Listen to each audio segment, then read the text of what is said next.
Gilliard. I got so much more.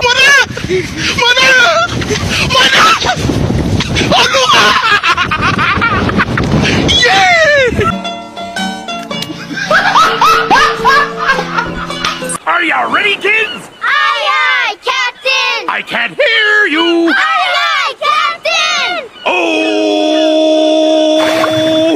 Fucking design on right now.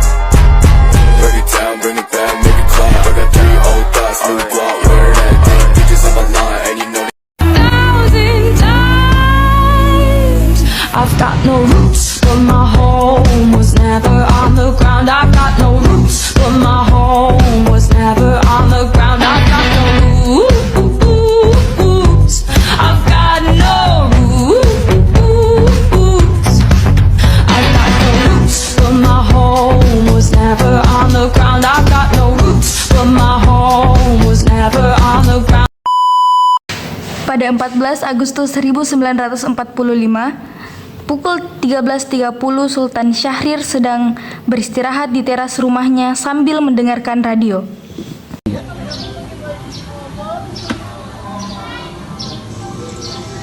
Hello, hello, hello.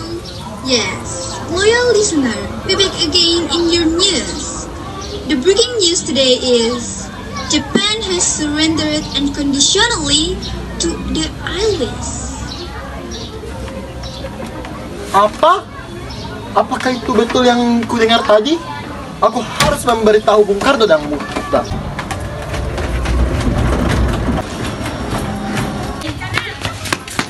Assalamualaikum. Waalaikumsalam. Silakan duduk. Terima kasih. Sama-sama.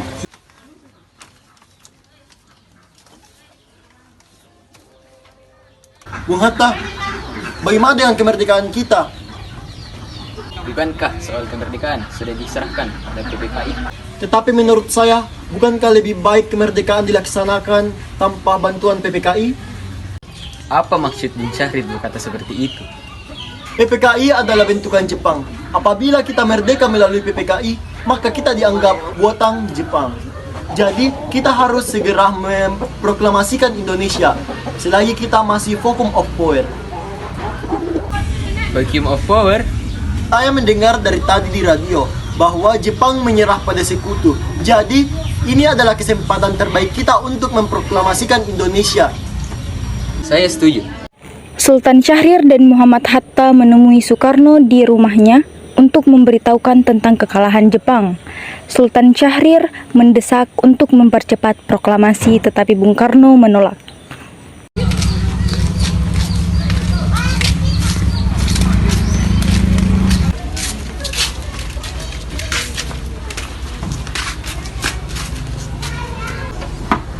Bung Karno! Bung Karno! Bung Karno! Bung!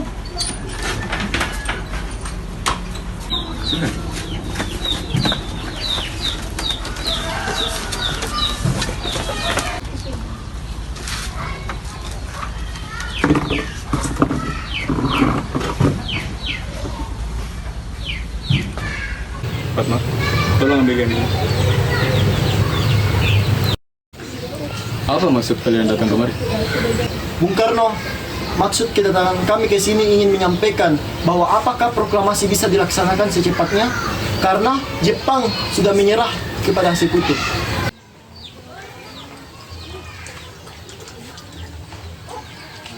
Saya mengerti perasaan saudara, tapi saya tidak bisa mengabulkan permintaan saudara. Karena saya tidak ingin lagi adanya pertubatan. Usahanya mendesak golongan tua gagal, para pemuda lalu melaksanakan pertemuan di Jalan Cikini nomor 71. Mereka lalu sepakat untuk menculik Soekarno-Hatta dan membawa mereka ke Rengas Dengklok.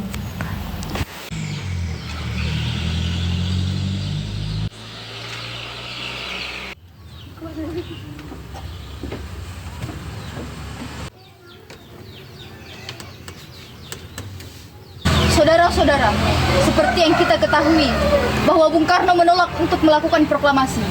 Lalu apa yang harus kita lakukan? Bagaimana kalau kita menculik Bung Karno dan Bung Hatta, lalu kita mendesak mereka untuk melaksanakan proklamasi? Culik? Ya, kita bawa mereka semua ke suatu tempat dan kita bujuk mereka.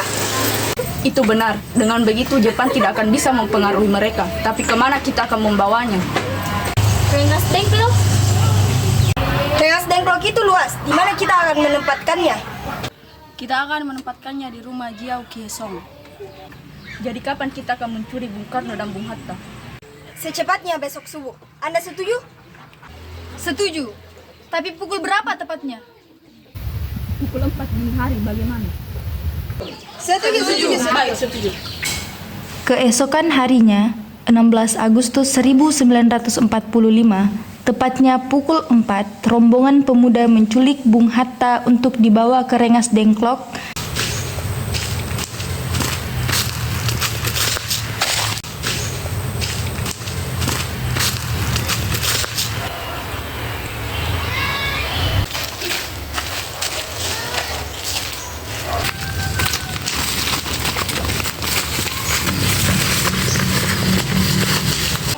Kamu harus ikut kami ke Rengas Dengklok.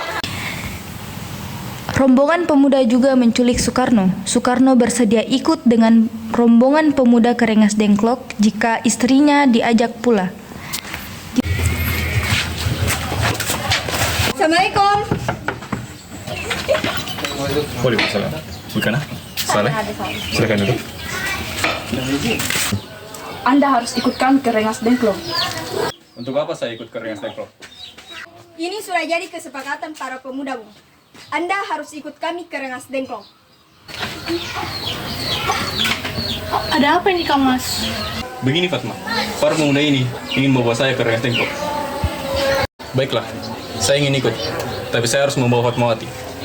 Baiklah. Rombongan pemuda yang membawa Soekarno dan Hatta tiba di Rengas Dengklok. Bung Hatta telah sampai terlebih dahulu sebelum Bung Karno. Keduanya dibawa ke sebuah ruangan di dalam rumah Jiao Kisong. Sebenarnya ada apa ini? Apa maksud kalian membawa aku kemari?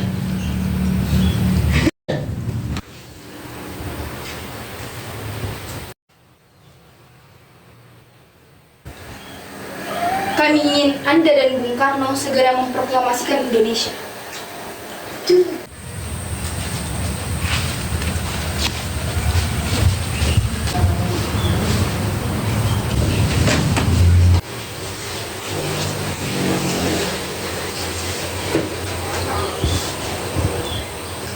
Begini, Bung. Kami ingin Anda berdua untuk segera melaksanakan proklamasi karena Jepang telah menyerah. Mengapa kamu begitu mudah percaya kalau ini?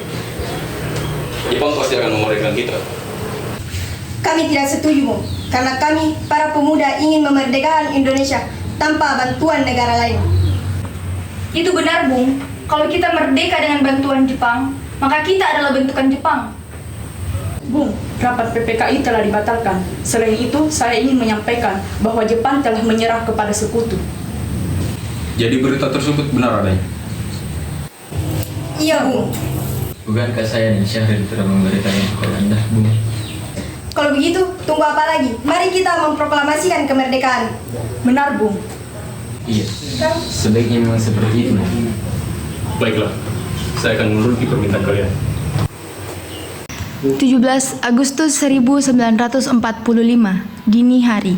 Setelah sampai di rumah Laksamana Maeda yang terletak di Jalan Imam Bonjol nomor 1, Bung Karno melakukan rapat untuk merumuskan naskah proklamasi.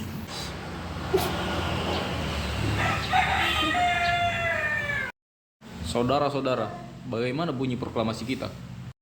Menurut saya, bagaimana kalau bunyinya seperti ini? Kami, bangsa Indonesia, menyatakan dengan ini kemerdekaan Indonesia. Lanjutannya, Bung, hal-hal yang mengenai perpindahan kekuasaan dan lain-lain dilaksanakan secara seksama dalam tempo sesingkat-singkatnya. Setuju. Bagaimana kalau kelanjutannya Jakarta, 17 Agustus tahun 1945, mewakili bangsa Indonesia? Lalu, siapa yang menandatangani naskah ini? Bagaimana kalau yang menandatangani naskah ini adalah orang yang menghadiri rapat ini? Saya rasa jangan, terlalu banyak. Menurut saya, bagaimana kalau Bung Karno dan Bung Hatta saja yang menandatanganinya atas nama bangsa Indonesia? Baiklah, nanti saya akan menyuruh Sayuti untuk mewujudkan proklamasi ini. Jadi, Kapan kita akan melaksanakan proklamasi ini dan jam berapa tepatnya? Seperti yang saya katakan tadi, tanggal 17, tepatnya hari Jumat, pukul 10 pagi. Setuju. Baiklah, saya akan menyuruh Fatmawati untuk menjahit bendera merah putih. Tolong siapkan tiangnya. Baik Bung, tapi di mana kita akan melaksanakannya? Menurut saya bagaimana kalau di rumah Bung Karno? Setuju. Sayuti pun mengetik teks proklamasi.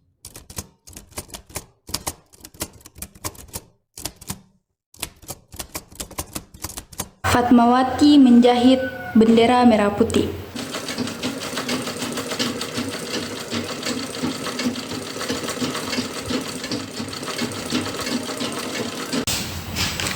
Jumat pukul 10 pagi. Semua orang telah berkumpul di halaman depan rumah Insinyur Soekarno untuk mendengarkan dan membacakan teks proklamasi.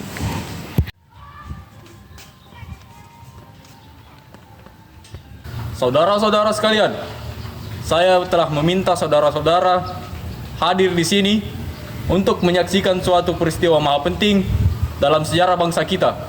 Berpuluh-puluh tahun kita, bangsa Indonesia, berjuang untuk kemerdekaan tanah air kita. Bahkan telah beratus-ratus tahun lamanya. Gelombang aksi kita mencapai kemerdekaan itu ada naik dan ada turunnya.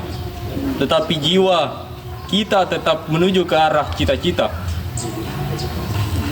Juga di zaman Jepang, usaha kita mencapai kemerdekaan nasional tidak ada henti-hentinya. Di dalam zaman Jepang ini, tampaknya kita menyadarkan diri kepada mereka. Tetapi pada hakikatnya, kita tetap menyusun tenaga kita sendiri. Tetapi kita percaya kepada kekuatan kita sendiri. Sekarang tibalah saatnya kita benar-benar mengambil nasib bangsa dan nasib tanah air kita dalam tangan kita sendiri. Permusyawaratan itu telah saya sekata berpendapat bahwa sekaranglah datang waktunya untuk menyatakan kemerdekaan kita. Saudara-saudara, dengan ini kami menyatakan kebulatan tekad itu. Dengarkanlah proklamasi kami. Dan akhirnya Soekarno membacakan teks proklamasi. Proklamasi. Kami, bangsa Indonesia, dengan ini menyatakan kemerdekaan Indonesia. Hal-hal yang mengenai pemindahan kekuasaan dan lain-lain diselenggarakan dengan cara seksama dan dalam tempo yang sesingkat-singkatnya. Jakarta, 17 Agustus 1945. Atas nama bangsa Indonesia, Soekarno-Hatta.